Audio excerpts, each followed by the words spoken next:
Salute, Wild Country Daily Entertainment. Um, this article here is out of Spotlight, PA. So this article is from Spotlight, PA. Um, it was produced by the Berks County Borough of Spotlight, PA, an independent, nonpartisan newsroom. Sign up for Good Days Berks, a daily dose of essential local stories at spotlightpa.org, newsletters, and GoDaddy Berks. Okay, now this here is about the Trump's administration doing secretive, that they did a secretive fast track process who will run PA's new detention center. So, from what I understood, what fast track is it's a federal program somewhat. What it does is it stops the standard legal bidding process where typically you would have competitive procedures where multiple vendors submit proposals. But in need of urgency, they have that Big Beautiful Bill Act.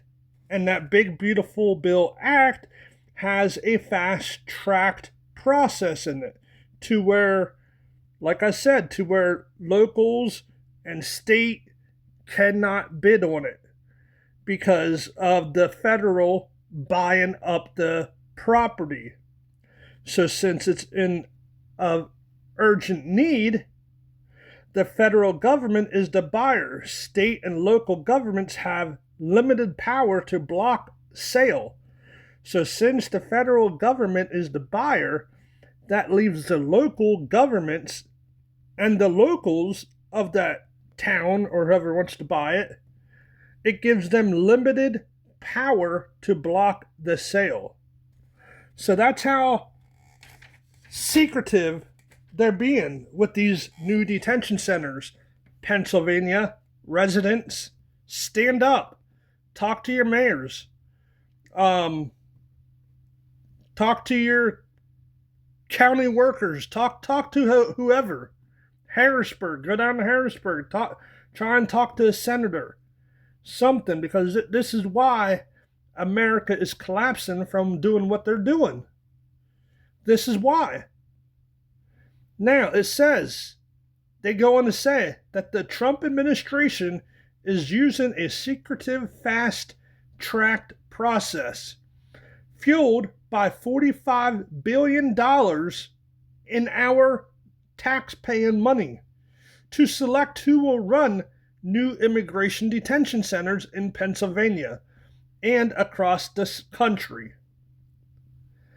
They go on to say, no contracts related to planned ICE facilities converted from houses in Berks County and Schuylkill County had been published online by the federal government as of Monday morning.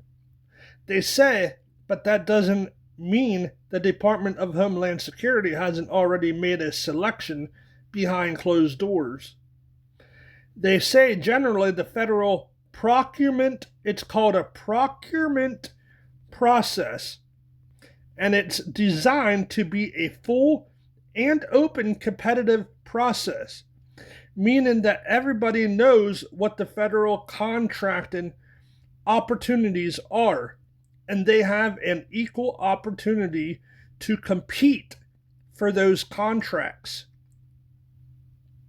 They say Joshua Snell, an attorney who specializes in federal contract law, told Spotlight, PA.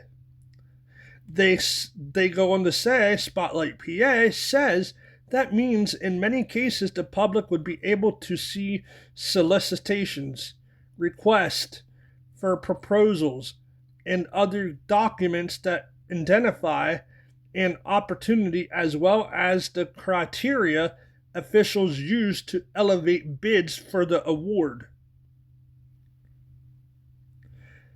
Spotlight PA goes on to say, but the contracting process for these facilities pulls from a pre-approved list of vendors, which condenses timelines and reduces transparency. They say Michael Riston, co-founder of Project Salt Box, a Baltimore-based group that tracks federal procurement, told Spotlight PA there have been three main changes that have paved the way for DHS to award contracts much faster and with less public oversight. In July, Congress passed that big, beautiful bill, and it allocated ICE $45 billion. That $45 billion came from your tax-paying money, people of Pennsylvania and people all over across the United States. Now, Spotlight PA says that funding is being used to fast-track the buying of warehouses to turn into detention centers through the Detention Reengineering Initiative. They say Riston described it as an unprecedented amount of money. Spotlight PA goes on to say, so that speeds things up, obviously, just having the money available and not having to procure it or appropriate in it on a yearly basis, he said. They have a 4-year window to spend that money, and they are spending it fast. Spotlight PA goes on to say the following month, the Trump administration launched an update to the Federal Acquisition Regulation, or FAR, allowing DHS to award contracts without going through the normal bidding process, and to cite matters of national security or operational urgency. So what would be the urgency to open these detention centers? What's the urgency? Seriously. What is the urgency to open these detention centers? That's what I want to know. Why does it have to be so fast? Why can't you take your time and make sure you're doing everything by the books? And why can't you make sure you're doing things right and make sure the building process is going smoothly and this and that? Why does it have to be urgent? Don't let that go over your head, guys. Why do these detention centers have to be urgent? Are they really for immigration, or are they for us? What's your theory? What's your theory? I'd like to hear your theory in the comment section below. Because you just saw it, operational urgency, and right now they're really, really urgent to get this building up, to re-engineer it. I don't know. Spotlight PA says what we've seen more frequently are indications of Homeland Security using those justifications to single source contracts much faster. They say Riston said basically they're throwing statements in there that are like it is absolutely urgent to the matter of national security that we single source this and that we don't bid for it. So that's another thing compounding it.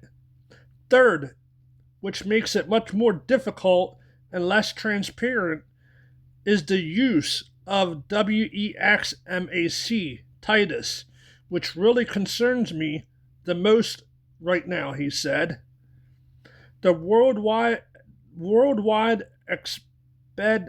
expeditionary multiple award contract, or WEXMAC, was a Biden administration initiative that put pre-existing American or foreign contractors on a military multi-award contract used to rapidly deploy logistics support to areas outside the U.S.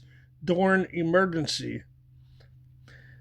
Spotlight PA says the idea was within 72 hours of a humanitarian crisis or expeditionary response or some sort of wartime effort. The Navy could just single source or point to a contractor that has already been vetted is on standby, he said.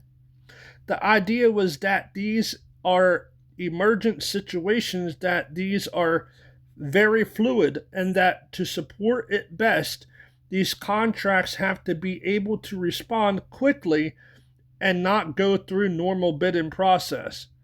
However, in August, WEX MAC was rewritten under the Trump administration into WEX MAC Titus to include the U.S.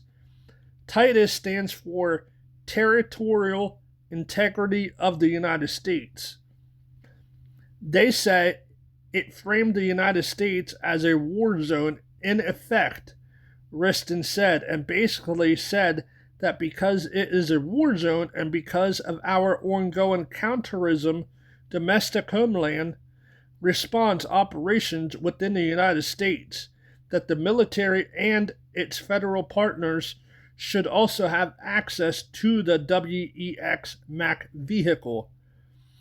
As of mid-February, there have been roughly 140 contractors added with a max ceiling of $65 billion, with $38.3 billion coming from DHS.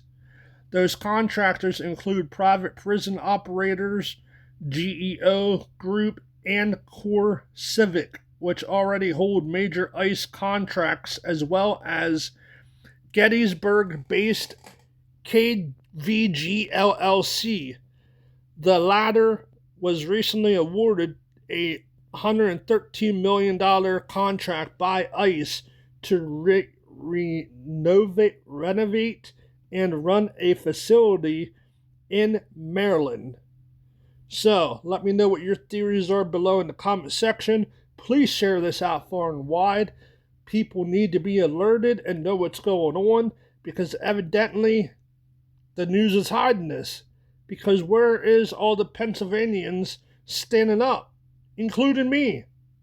I'm only one person now. I can't go to every fucking county and every fucking mayor or every congressman or every senate. I can't do that. It's going to take time, so I need people to step up. Let's go. Let's get the ball rolling. This is bullshit. This should not be going on. But it is what it is. Peace out.